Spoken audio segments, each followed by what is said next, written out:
An American Army helicopter pilot opens fire on his own soldiers.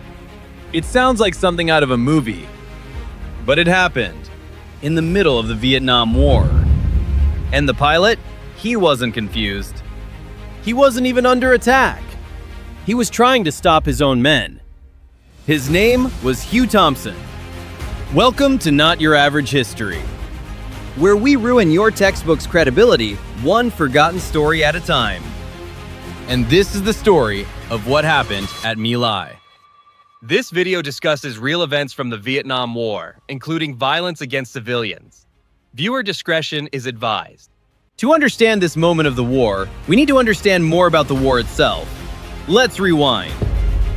By 1968, the United States had sent hundreds of thousands of troops into Vietnam, a country who at the time was split in two. North Vietnam was communist. South Vietnam was backed by the United States. And this wasn't just a local conflict.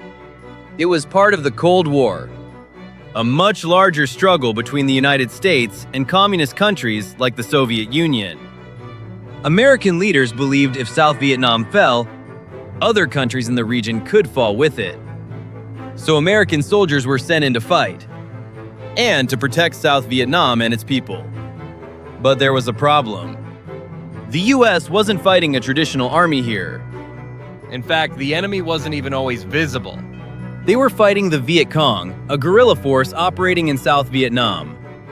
The Viet Cong didn't wear uniforms. They didn't fight on open battlefields. Instead, they blended into the countryside. Into villages tucked between rice paddies. Narrow dirt paths winding through them. Small homes built from wood and thatch. Places where water buffalo moved through the fields. Children played in the yards. And families had lived for generations. These were the villages American soldiers were supposed to protect.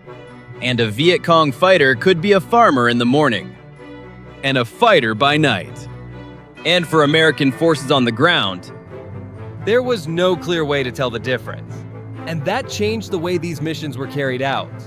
If the enemy could be anywhere, then every village became a potential target. So by early 1968, when American units were being sent into villages like this, the orders were simple.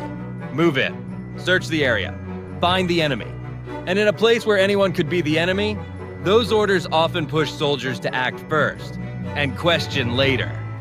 On the morning of March 16, 1968, American troops from Charlie Company were sent into one of those villages, called My Lai. It was located along the central coast of South Vietnam, in a rural farming area, made up of small hamlets and rice fields. The American soldiers had been told that morning that Viet Cong fighters were in the area, that the village was likely an enemy stronghold, and that by the time they arrived, most civilians would already be gone out working in the fields or away from the village. That anyone still there was likely the enemy. But when American soldiers entered the village that morning, they didn't find enemy fighters. They found what was very obviously a group of civilians. Elderly men, women, children, families, gathering for breakfast. At the same time, above the village, Hugh Thompson was in the air.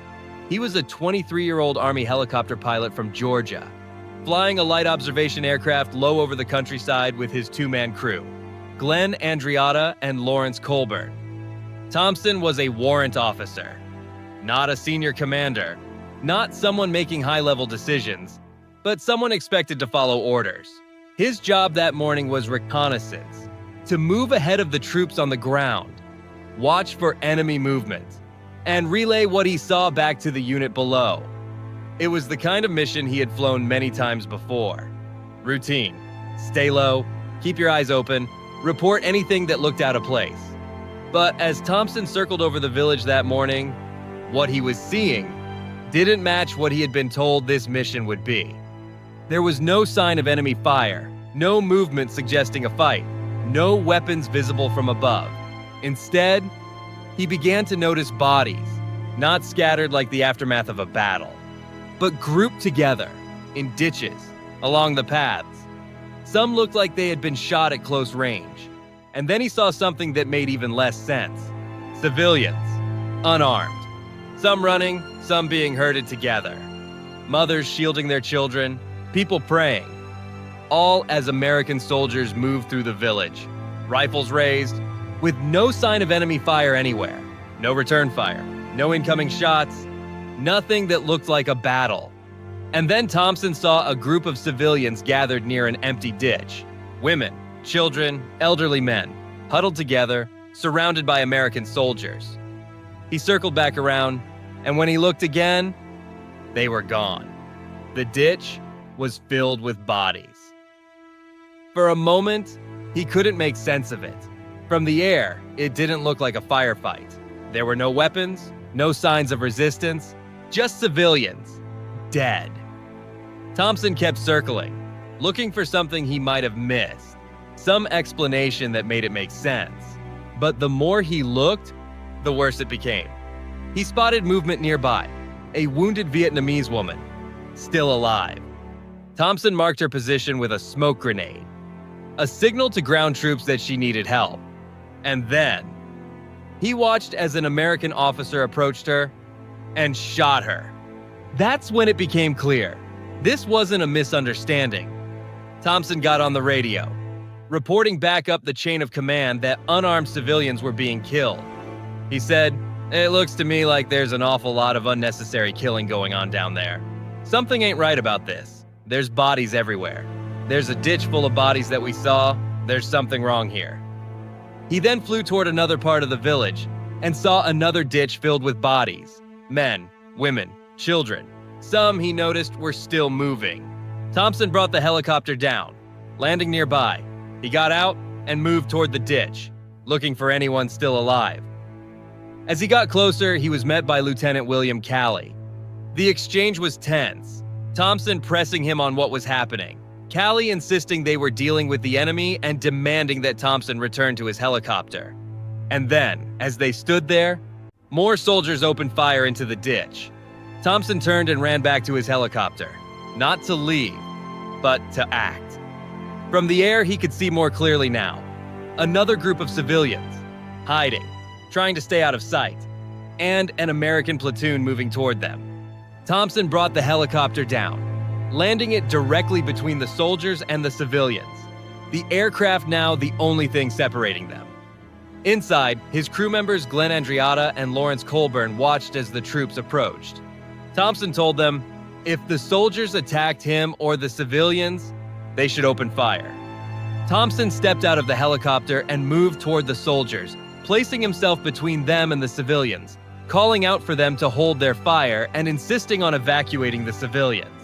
Behind him, Andreatta and Colburn stayed at the aircraft, watching the soldiers closely, their weapons trained in case anything changed. Thompson then turned toward the civilians and began signaling for them to come forward, but they hesitated, unsure if he was there to help or if this was something else. He kept urging them forward, signaling for them to move away from the soldiers, until slowly, one by one, they began to move. As they did, Thompson got back on the radio, calling in nearby helicopters, larger aircraft that could carry them out. His own helicopter was too small, and he was running low on fuel. Within minutes, the helicopters began arriving, landing near the village and lifting the civilians out to safety. After the last civilians were lifted out, Thompson and his crew pulled away from the village, heading out to refuel. As they flew off, Andreatta looked down and noticed movement near one of the ditches they had passed earlier. He pointed it out, and Thompson banked the helicopter, turning them back. They brought the aircraft down near the ditch. With Thompson and Colburn providing cover, Andreatta climbed out and moved toward it, searching carefully among the dead. Then he found him. A small boy, maybe 5 or 6 years old, still alive, buried beneath the bodies. Andreatta lifted the child out and carried him back to the helicopter, where they flew him to a nearby hospital. He survived.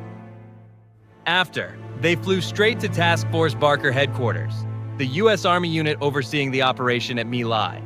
He reported everything he saw. The mission was terminated immediately.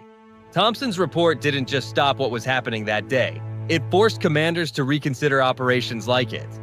In the days that followed, similar missions were called off, but no one expected what happened next.